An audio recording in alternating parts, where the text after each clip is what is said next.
Hecho a preguntarle antes de presentarlo, ¿cuál es el momento o el museo, no sé si de la niñez, de la adolescencia o la juventud, que te cruzaste un museo y dijiste, uy, yo quiero estudiar o laburar en este lugar?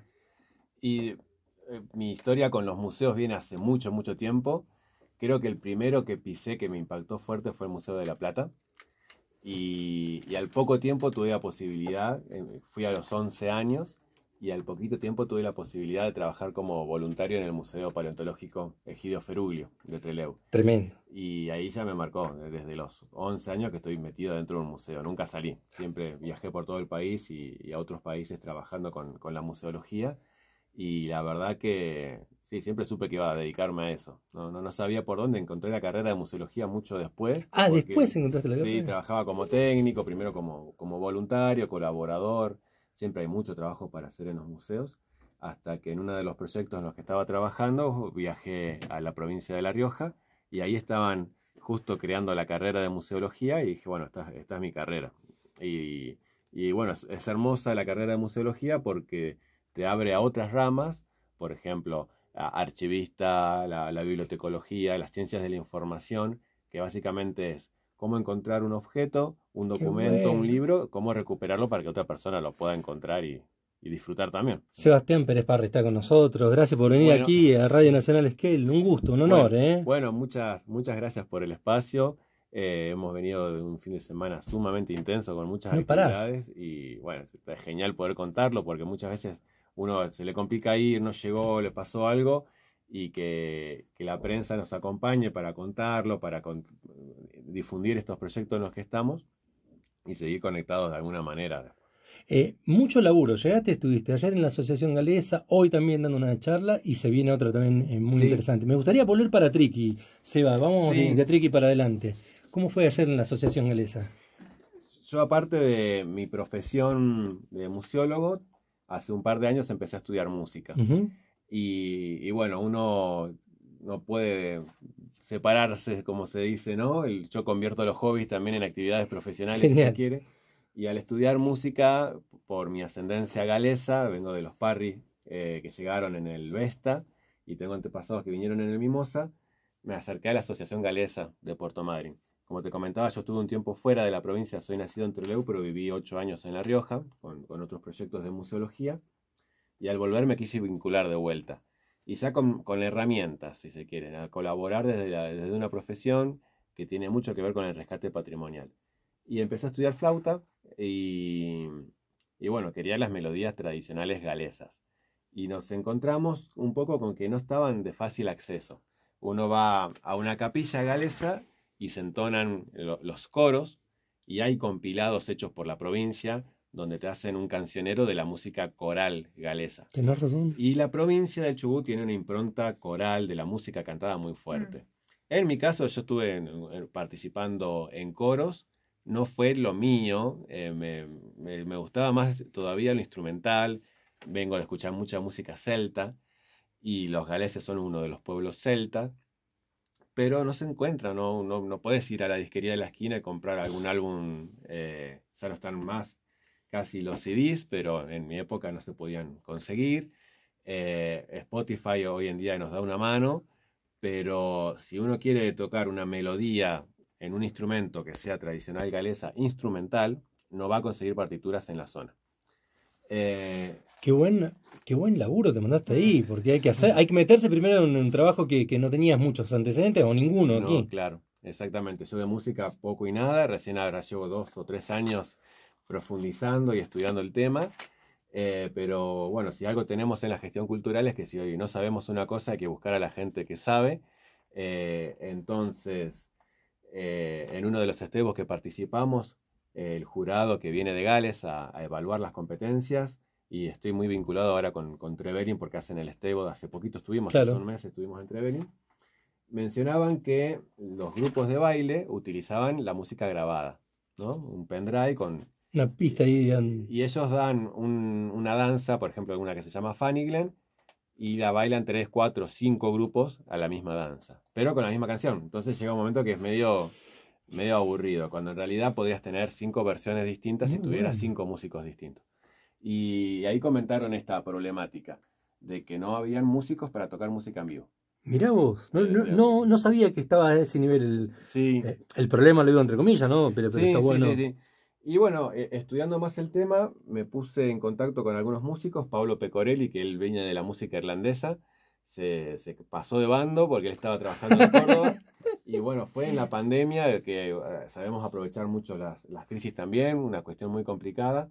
Yo aproveché la pandemia para tomar cursos virtuales. Lo conocí a él. Antiguamente estaba Paula Núñez y Horacio Castiglione también trabajando en la Asociación Galesa con talleres de steam whistle, que es como una flauta irlandesa, y con las primeras melodías galesas que fueron compilando ellos. Ellos después se fueron de la asociación, me puse en contacto con Pablo Pecorelli para continuar el trabajo, y bueno, le dimos de conformamos el ensamble Titoshke, que el ensamble tenía como objetivo acompañar a los grupos de danza galesa con música en vivo. Fue muy difícil, un proceso muy largo, que por eso lo quisimos plasmar en un libro, porque no queríamos que todo ese trabajo que hicimos se perdiera, porque eran bailarines que estaban acostumbrados hace más de 10 años de bailar siempre con la misma pista. ¿Siempre la misma pista era? Sí, ¿No era que sí, eran varias y se elegían algunas cada año? Hay distintos tipos de competencia, distintos tipos de danza de corte, danza de salón, pero la grabación se mantenía siempre. No es como nosotros tenemos, yo digo, no sé, la Samba de mi Esperanza, ahí la puede tocar Soledad, Abel Pintos, tenemos muchas reversiones, y aquí como que no llegaban tantas reversiones que habían. Y obviamente nosotros no podíamos competir contra una grabación profesional de un CD. Teníamos, en primer lugar, mucha menos cantidad de músicos, siempre fuimos 3, 4, 5, cuesta mucho conformar un grupo musical, porque por los horarios, la vida misma, son proyectos autogestivos, donde no hay un presupuesto detrás, entonces es el tiempo libre de cada uno. Uno no puede exigir la que venite todos los días del ensayo, no me faltes. El arte de combinar los horarios. Sí, totalmente. Y a su vez combinar con los bailarines y después ver que ellos tenían una metodología a la cual nosotros no conocíamos nada de danzas, y la música en vivo tiene eso. Si un día estás muy cansado y vas a tocar más lento, indefectiblemente. Y a veces nos pasaba eso, los bailarines decían, che, nos ponete en arengaban. hardcore, decían. Y por el contrario, otros días veníamos pum para arriba, tocábamos mucho más rápido de lo que ellos estaban acostumbrados a bailar. Y en este ida y vuelta, y escuchando las grabaciones que ellos nos facilitaban, nos pusimos en contacto con Gales, porque uno dice, pero hoy en día está todo en internet. Y la verdad que hay muchas cosas, lo digo como bibliotecario, que no se encuentran en internet. Y entre ellas, las partituras. Las partituras tienen derechos de autor y son muy complicados conseguir partituras y arreglos específicos. Y al ponernos en contacto con Gales, nos encontramos con algunas asociaciones que venían haciendo este trabajo allá, pero obviamente la distancia, la falta de comunicación, los costos de envíos y eso, la distribución de las editoriales que ellos tienen allá no llegaban acá. Y bueno, yo quería dejar como un legado el pequeño cancionero. Pequeño cancionero, y... tratando de... Tremendo. Un poco, bueno, este es un clásico que me mata. Sí, bueno, ahí es muy interesante también cómo va conectando su vocación, ¿no? Porque vos decís, digo, que tiene que ver con la búsqueda, ¿no? Eso es como surge de una curiosidad, de una necesidad, ¿no? Es como que todo el tiempo hay preguntas y se buscan las respuestas, ¿no? Y bueno, uno puede estar años buscando esa respuesta. Es decir, bueno, no todo está en internet, pero también hay que saber buscar, ¿no? Y ahí es donde me parece que tu vocación o tu profesión a lo que te dedicas también tiene mucho que ver. Es decir, bueno, esto, poder seleccionar, poder decir, no, esto no es lo que estoy buscando, esto no me sirve. Me imagino también, es como decir, Spotify nos ayuda un montón, pero no es lo que yo necesito, ¿no? Es como que ahí es no sé si es seleccionador, es como que... Sí, totalmente. Cada uno cuando empieza una investigación arranca con una hipótesis y después a lo largo del proceso la comprueba o la descarta. Entonces yo partía con la hipótesis de que en Gales sí estaban las partituras y yo asociaba de que me iban a dar el ok enseguida para publicarlas acá. Y no, y en el medio aparecen cuestiones que son las que muchas veces te terminan pinchando los proyectos, que es la burocracia. Por un lado, teníamos mucha demora cuando nos respondían los mails. esperábamos 3 meses, No, más o menos, para que nos... Y eso nos resfriaba. No es para ansiosos. No. Y nosotros estos proyectos, como te digo, son con los tiempos de uno y a veces... Y se nos venía pinchando un poco. Yo estaba que lo largaba de manera informal, pero quiero destacar que el cancionero ya tiene formato de libro, porque uno dice que un libro es un anillado y el título y la obra. Judicialmente no. El libro tiene que tener su ISBN y un depósito legal. En la Biblioteca Nacional de Mariano Moreno se dejan 2 libros que son como prueba judicial de que ese libro, si hay algún problema de derechos de autor, vos ya dejaste de antemano tu proyecto ahí.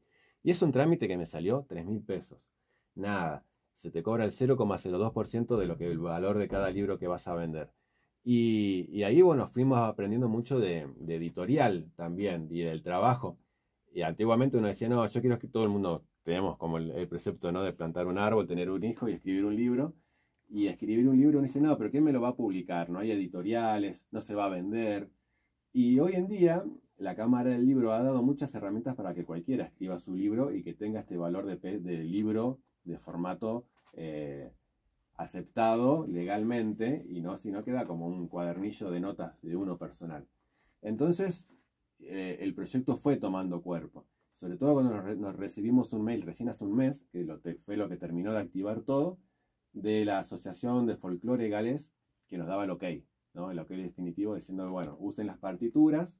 Claro, tiene un sustento no solo legal, sino también cultural. Sí. Esto es, no digo la posta, pero es importante que se destaque eso también. Totalmente, sí, porque eso fue que nos terminó de destrabar. Nosotros estamos por viajar a Gales, parte del ensamble, vamos en agosto, yo me voy por 7 meses y voy con la idea de terminar de redondear, ya pensar la segunda edición. Es muy difícil, uno piensa que lo difícil es empezar a hacer un libro, lo difícil es terminarlo, claro. Porque como decís vos, se empiezan a abrir ventanas, puertas, otras hipótesis, otras ideas, querés agregar más cosas. Basta, y bueno, sí, el recorte ahí es como... Sí, es bueno, brusco. ¿Y esa, la hipótesis se confirma o...? Totalmente. Nosotros teníamos... me sucedió de que no era un nacido de las capillas galesas, entonces yo no estaba muy involucrado en la cultura galesa de chico. No, en la familia mía no se vivía eso de ir al culto.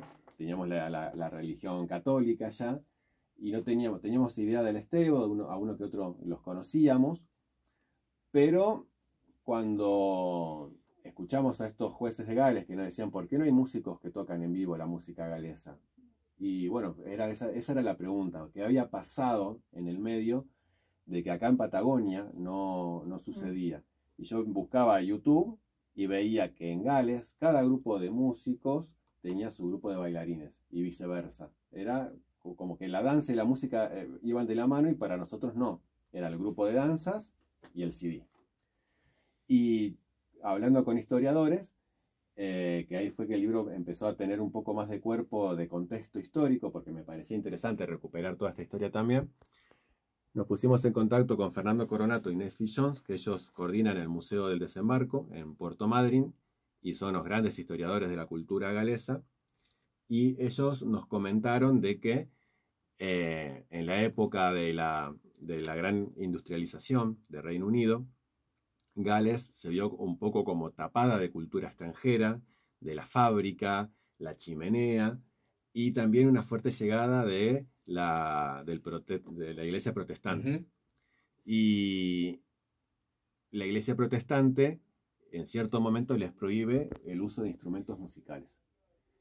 Si alguien ha ido a una capilla galesa va a notar que, por ejemplo, no está la cruz, no hay imágenes de santos como tenemos en la iglesia católica, y son cosas que son muy similares, las religiones. Es como más bruta la iglesia protestante, ¿no? No tiene vitrón, no tiene figuras, no tiene arte. Es como mucho más seca, austera, ¿no? Austera se dice, y tiene también que ver digamos, con la imagen. Incluso con la contrarreforma, digamos. Hay cuestiones practicantes que tenían que ver también con esconder la propia práctica, que era distinta a la católica, y también con eso. Yo te quería hacer una pregunta, porque miraba el libro y yo también soy descendiente. Uh-huh. Y chusmeaba un poquito, por eso te decía del Calon Land, que es como una canción re clásica, y quería saber qué descubriste, si descubriste algún patrón que se repita, o en las letras, o en los temas, o en o en la sensación que te genera la canción, viste que a veces te da como sensación de un determinado paisaje. Sí. Si descubriste así cositas en común que puedas compartir con nosotros a través de esta recopilación. Totalmente. Sí, justo esto que comentás de la religión, cómo influyó en la vida del pueblo galés, a ellos como que les terminan prohibiendo los instrumentos dentro del culto y se adoraba a Dios con la voz. Entonces, el Calon Lân, por ejemplo, en realidad el Calon Lân no debería estar en el libro. Ahí está un poco el juego del autor, como uno, bueno, es mi libro y lo pongo porque es el himno. Decisión, obvio. Porque pero es un himno gales cantado y el libro era de música instrumental. Pero es tan fuerte para la comunidad que lo incluimos para que todo el mundo tenga acceso a la letra y a la melodía. Como algo ya incorporado. Digo, como la voz incorporado a lo instrumental en nuestra región vendría a ser, ¿se piensa de esa manera? Totalmente, sí. Y bueno, los instrumentos cuando llega el Mimosa es como una fotografía de ese momento histórico y no traen instrumentos en el barco. Y bueno, Coronato nos cuenta en el prólogo de que en realidad habían traído un armonio escondido y el dueño se animó a sacarlo 2 años después de que se habían instalado porque iba a estar mal visto, ¿no? No, porque iba a generar un conflicto. Claro. Totalmente. Y bueno, después poco a poco, como toda la religión también fue bajando un poco la guardia, fue haciendo algunas cosas más permisivas, pero lo coral siempre fue fuerte y ya después hubo que esperar hasta la década del 80 y del 90 recién que la danza se incorpora en la comunidad galesa, porque divertirse para este movimiento religioso no estaba muy bien visto, ¿no? Ahora, divertirse no, pero todos los temas es tipo la bienvenida de la esposa, una para la cerveza, hay unos temas así medio... Exactamente. Escabio y... Sí. Es como que hay 2 liturgias, si se quiere, ¿no? La liturgia de la iglesia y la liturgia de lo popular. Claro. Y esto que me comentabas vos de que qué patrones se van repitiendo, y sí, un poquito de la música instrumental se mete en el arreglo coral.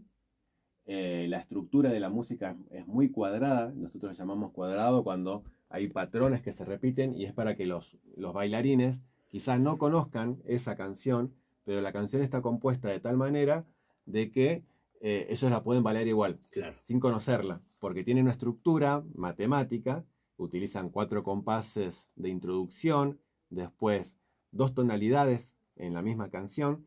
Esto que justo me preguntabas vos de esos patrones, siempre vemos que el primer tema dentro de una danza es más alegre y el segundo es más triste. Y eso se logra a través de la armonía, donde utilizan una escala de tonalidad mayor y otra escala de tonalidad menor.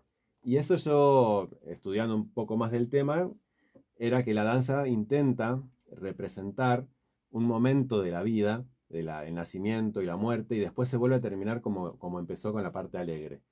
Y eso tiene mucho que ver con lo que es el pueblo celta, que un poco se había perdido esas raíces, si se quiere, no estaba escrito, pero sí estaba en lo cotidiano. Y estos trabajos como este, como tantos otros que se hacen respecto a revitalizar, o lo que charlaban hoy sobre los boers, por ejemplo, de que hoy en día hay gente que dice, che, pero acá pasó otra cosa aparte de los galés y se empieza a hacer una recuperación.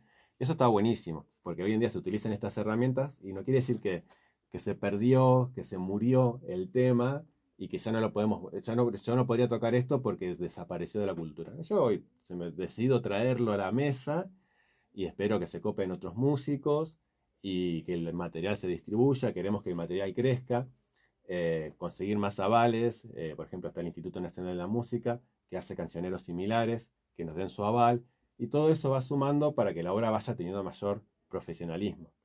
Y así en algún momento que se distribuya gratuitamente en escuelas, en bibliotecas, y eso, que tenga la mayor accesibilidad posible. Sebastián Pérez Parry es licenciado en Museología y en Repositorios Culturales y Naturales. Me imagino que eso firmás cuando pasás en el pasaporte, ¿no? Todo eso largo. Hay una charla, se dio una charla hoy a la mañana y se va a dar otra en breve, pero me gustaría centrarme en esto que tiene que ver con la charla de esta mañana para ir rápidamente. Me llamó la atención, no en el sentido negativo de la palabra, sino en el sentido positivo de decir, Se da una charla de archivología, de archivos, etcétera, y uno imagina siempre está un halo relacionado que es algo para un nicho muy cortito de personas y se llenó. Se llenó, sí, también estábamos muy sorprendidos con la convocatoria. Encima, bueno, muy agradecidos a Pilar, que es del Archivo Histórico Municipal, Bueno. que nos invitó.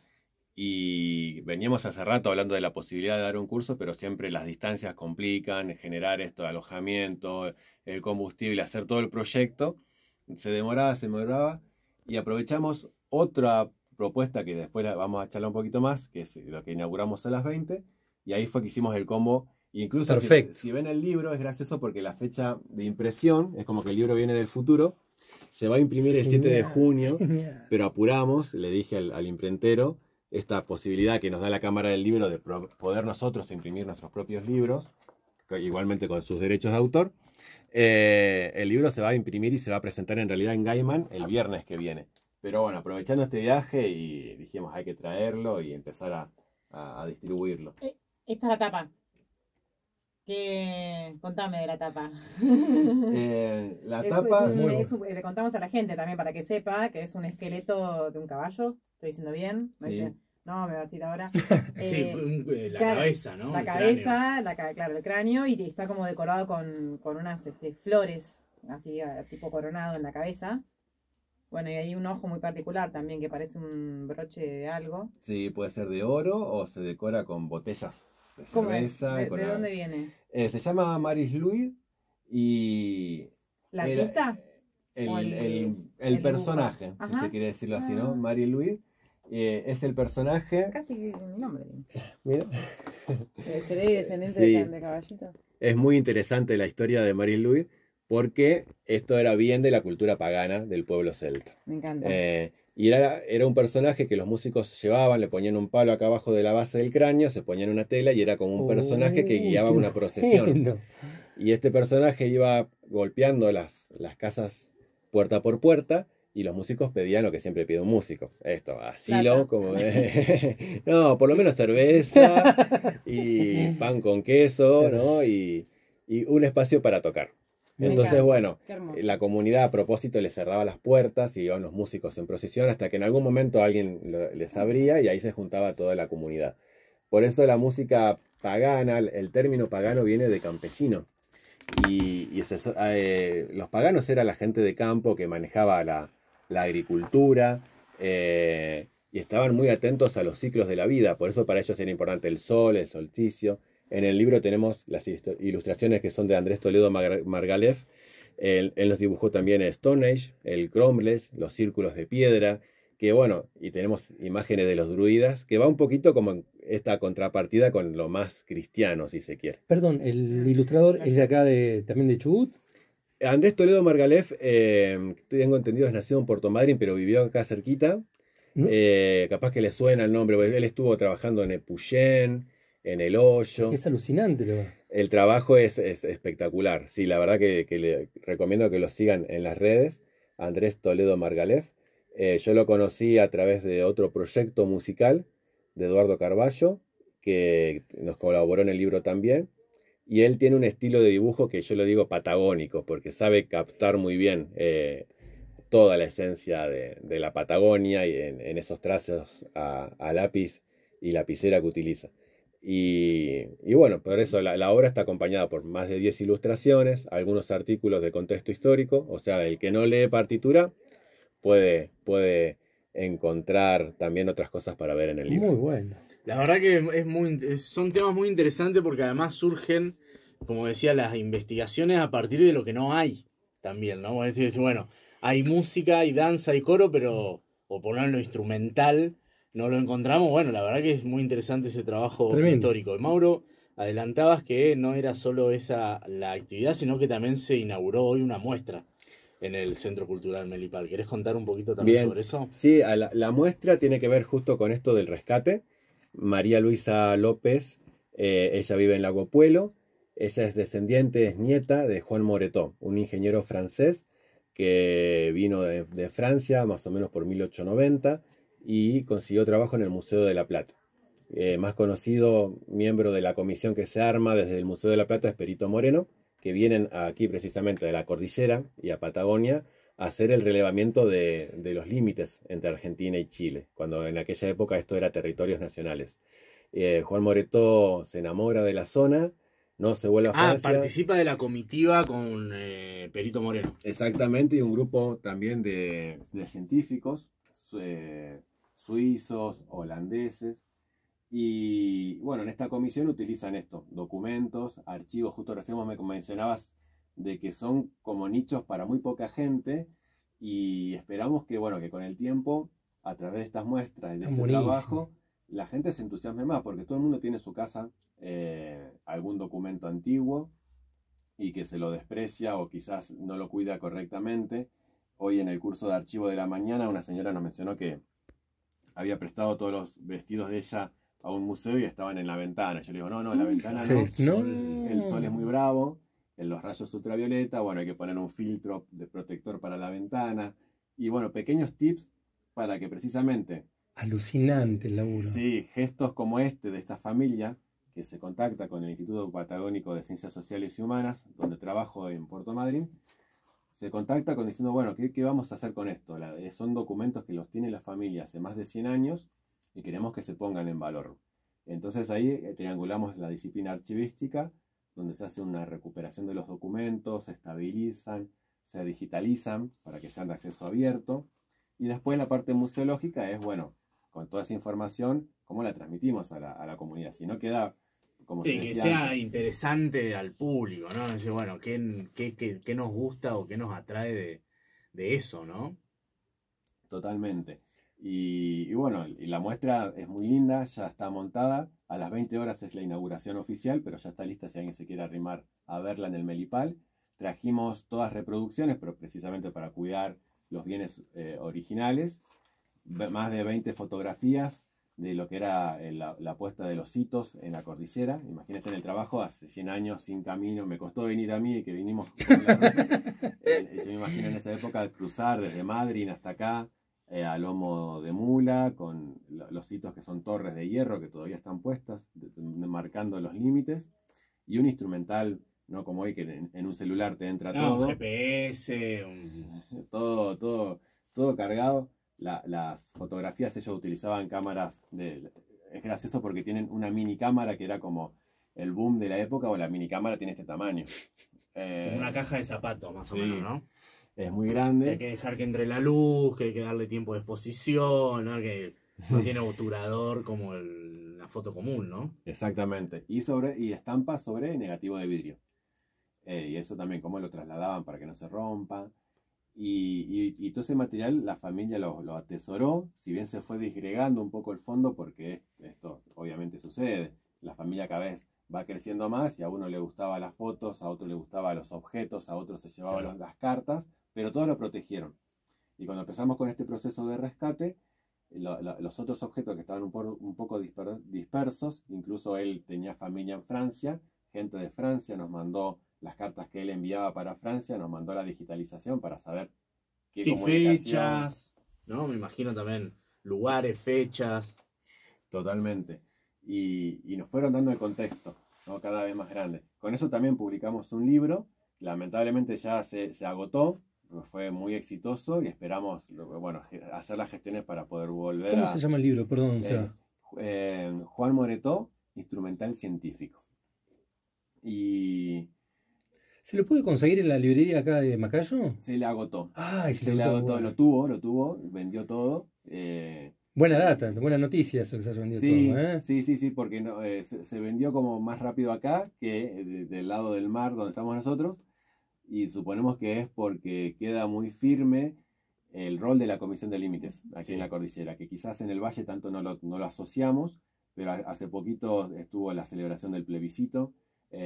Y son datos son procesos que tienen mucho que ver uno con el otro. Sí, está mucho más vivo también me parece el rol de esa comitiva y de lo que fue el Perito Moreno, que todavía está como medio en discusión cuál fue ese rol, o la figura de Francisco Moreno antes de ser perito también, ¿no? Es como que uno a veces es como que lo tiene bastante olvidado, esas expediciones que después es nombrado perito para venir a delimitar o por lo menos a reconocer qué territorio es argentino y qué no.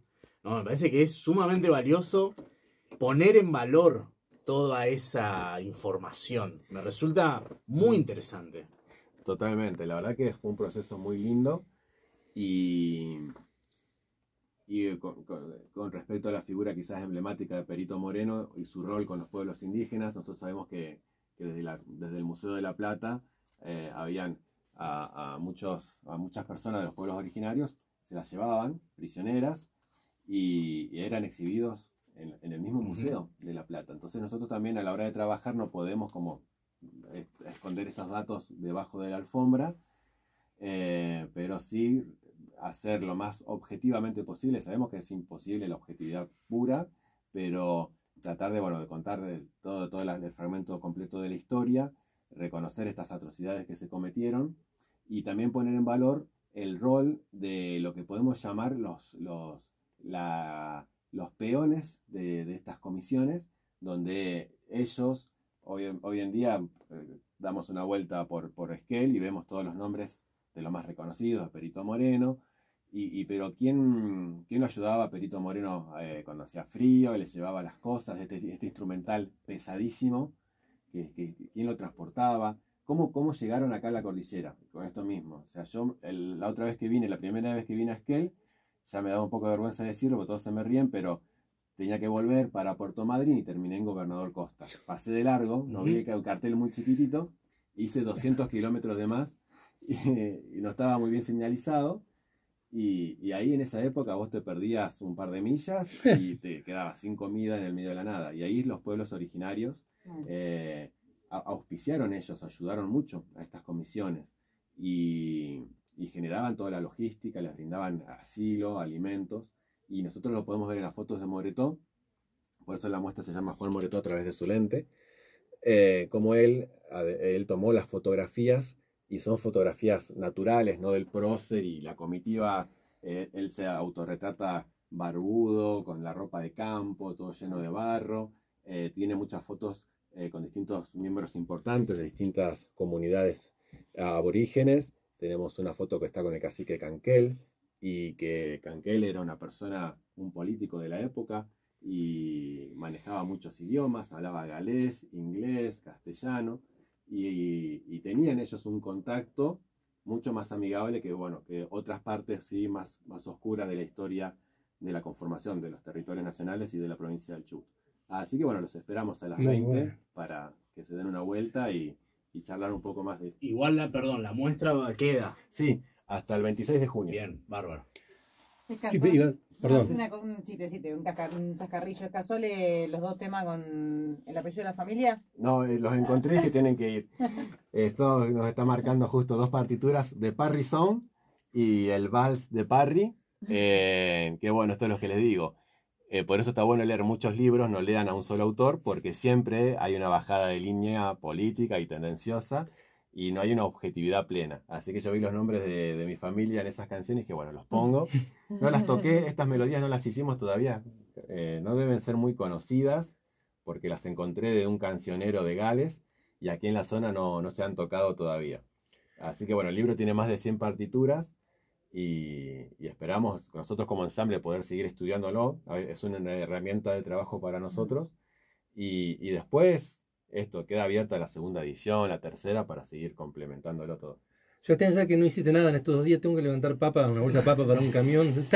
Laburaste todo estos días. Sí, fue un fin de semana muy productivo. Quiero aprovechar para agradecer a Eliana Laino, de la Subsecretaría de Cultura de la Municipalidad de Puerto Madryn, que ella fue la que empujó todo el proyecto. Ella nos ayudó en las gestiones con el Melipal. Nosotros a veces tan enfrascados en nuestras tareas de rescate y de investigación, nos falta la parte expositiva. Y Eliana es profesora de artes visuales, es especialista en el tema, es encargada del área de artes visuales de la Municipalidad de Puerto Madryn, y ella gestiona una muestra que se llama Madryn Itinerante. Y que está presente ahora en el Melipal. Estaba. Ahí es donde viene el trabajo en conjunto. Ella desarma su muestra y yo en ese espacio armo la nuestra del instituto, que es la de Moretó. ella ahora va a llevar esa muestra a Bariloche. Cuando ella desarme en Bariloche, nosotros armamos la nuestra en Bariloche. Alucinante. Y quizás en el hueco que nos queda entre un lugar y otro, armamos entre Belin. Y así de esa forma optimizamos recursos, ¿no? O sea, en un viaje que nos ayudó la municipalidad de Esquel con el alojamiento y de Puerto Madryn con el combustible. Cada uno pone su granito de arena y bueno, ahí vamos sosteniendo un poco estos proyectos. Le agradecemos para despedirnos a Diego Núñez también, que hace el link siempre. El querido Diego, le mando un abrazo grande también. Seguramente, sí, él es un gran gestor también y bueno, él hace la prensa del instituto, él es comunicador social y un golazo tener un equipo de trabajo muy completo. Este no es un proyecto donde estoy yo solo, sino que el libro de Juan Moretó se escribió con varios historiadores del instituto.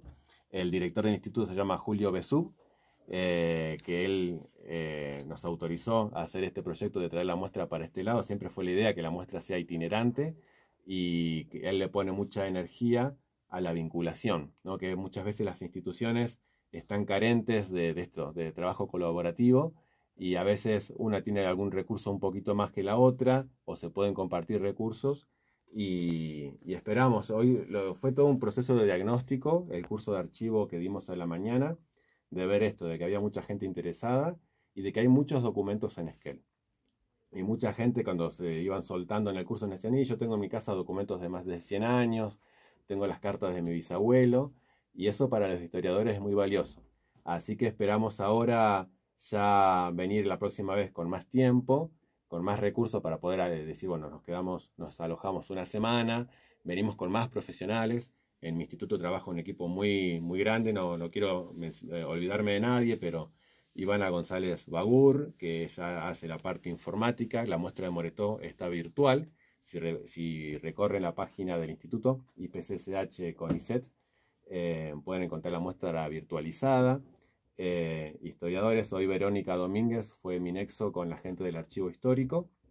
Ella está trabajando ahora en Bariloche, es lingüista y es doctora. Entonces, bueno, ella ve a veces con cierta preocupación que los archivos no se encuentran los documentos que necesita, no tiene acceso siempre, o ve alguna problemática. Entonces ahí me hizo de nexo para comenzar con el conversatorio. Hoy nos hizo aportes muy valiosos desde el otro lado, de saber para qué conservamos, y los historiadores son los que más saben del tema. Entonces ahí pudimos trabajar muy bien en equipo. La verdad te agradezco muchísimo, te agradecemos muchísimo por el tiempo, y la próxima que vengas también. Preparamos mate la próxima, te tuvimos sin agua aquí, dale. Bueno. Gracias, Seba. Bueno, muchas gracias por el espacio. Un gusto, Sebastián Pérez Parry estuvo aquí en La Aristogracia en Radio Nacional Esquel, la 88.7, saliendo online gracias al querido Tenuto, que estamos online ya,